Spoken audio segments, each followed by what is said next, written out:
A small boy lived in a small town who was alone in the crowd of the world. The memories of his parents were his greatest companion.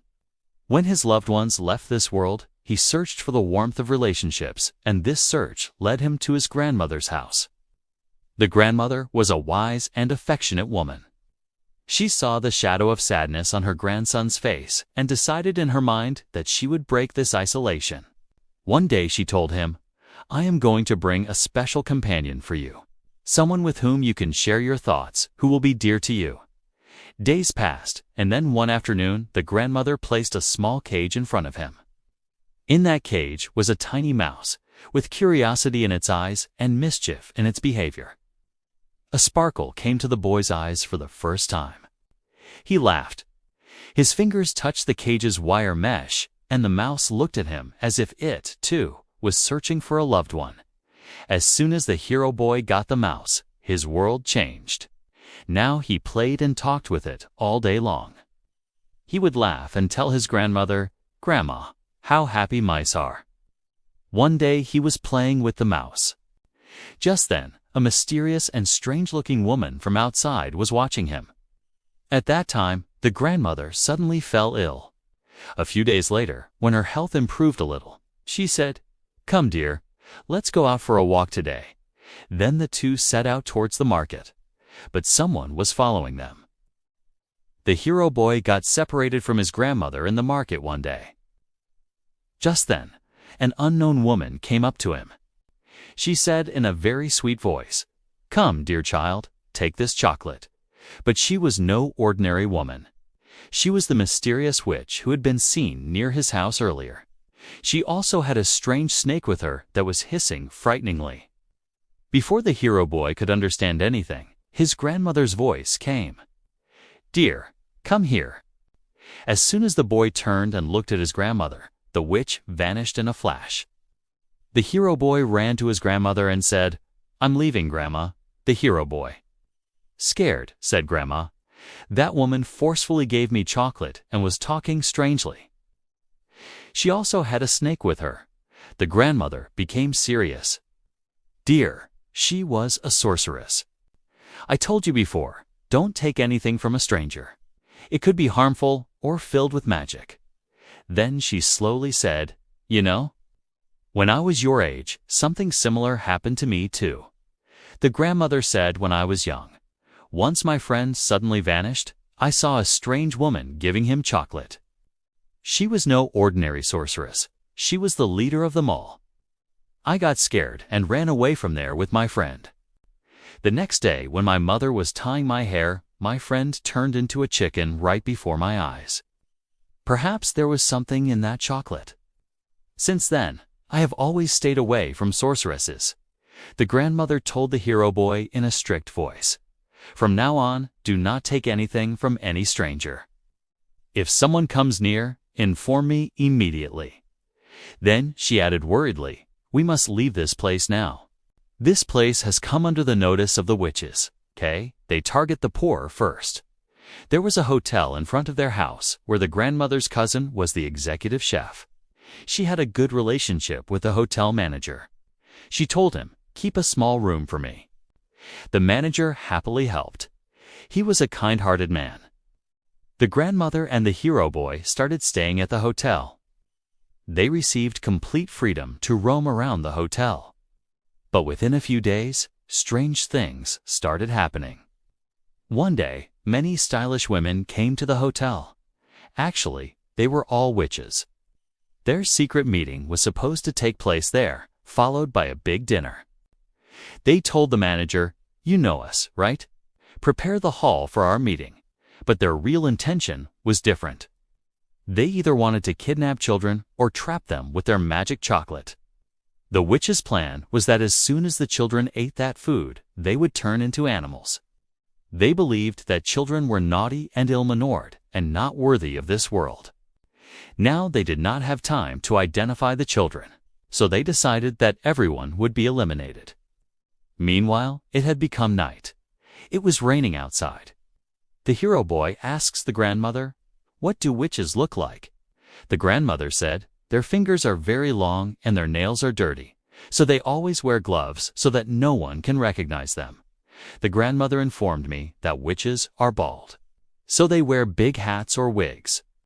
Hearing these things, the hero boy became even more afraid. The storm raged all night, and somehow morning came. But the hero boy was depressed, so he went to the grand hall to play with the mouse. At that time, all the witches were gathering there. Frightened, the hero boy hid. The grand high witch started sniffing for his scent, but couldn't find him. After that, she started the meeting. All the witches sat down in their chairs, and their leader, the Grand High Witch, was sitting in front of them. The Grand High Witch shows all the witches a magic potion. If one drop of this is put in candy, the child will become an animal. She starts describing the effect of the medicine in detail. In the meantime, she again starts sniffing for the hero boy's scent. Her face becomes strange and terrifying, like a joker. Then suddenly she hits the stage and forcefully throws it to one side, but there was no one underneath. The hero boy survives. Currently, there was a ventilation window behind the stage where the hero boy was hiding. Just then, the Grand High Witch gets a hint of him and moves to catch him. At that time, an innocent boy walked over there, a guest's son. All the witches pounced on him. That boy was very fond of eating, and the witches thought it will be very easy to trap him.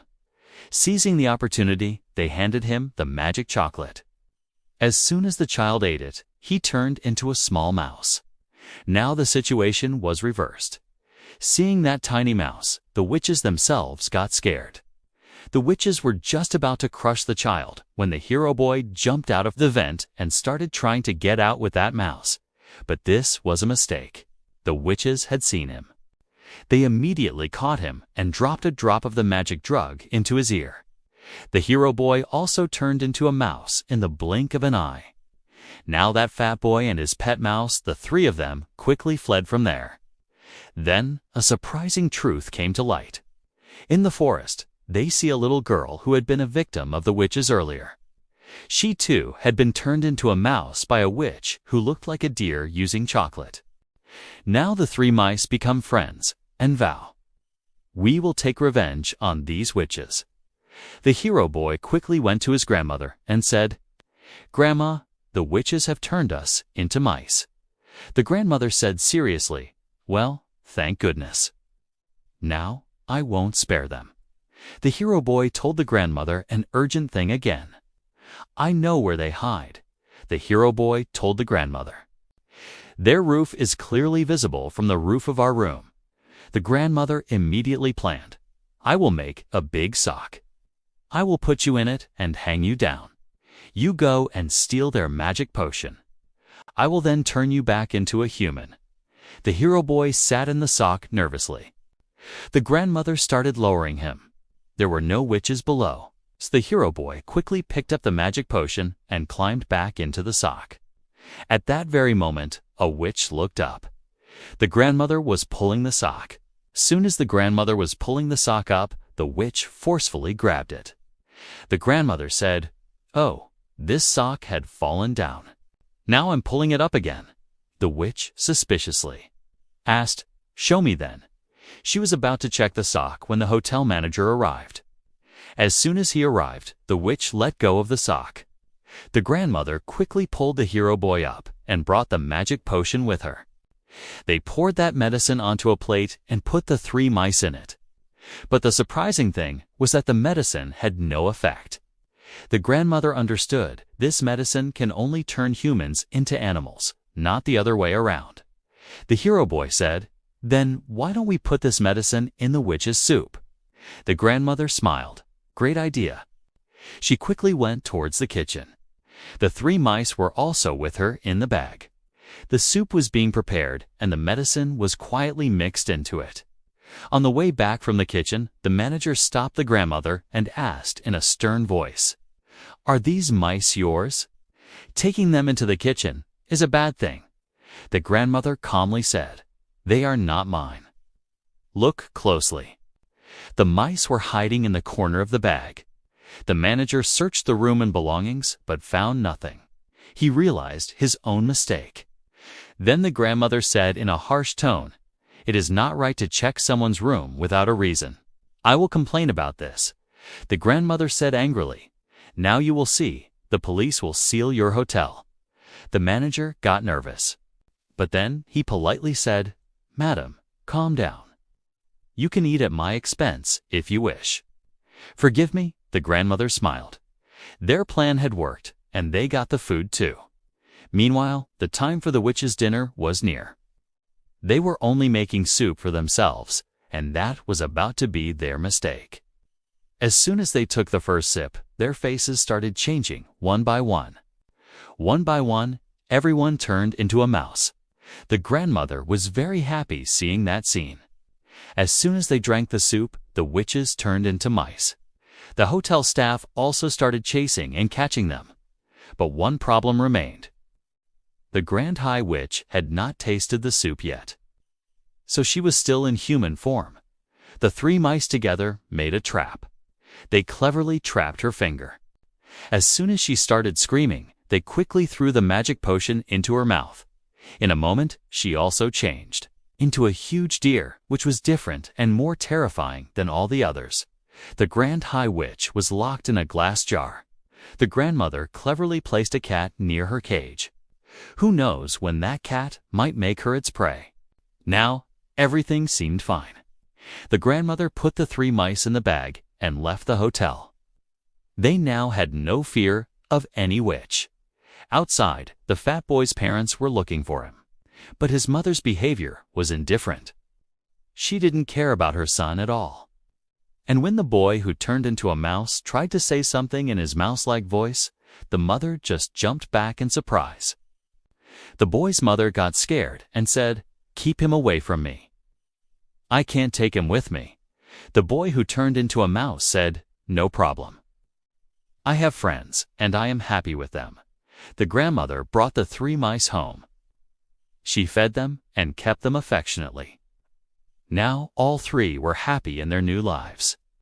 They had no desire to become human. They played, ran, and were happy, and the grandmother continued to care for them by embracing them just the way they were.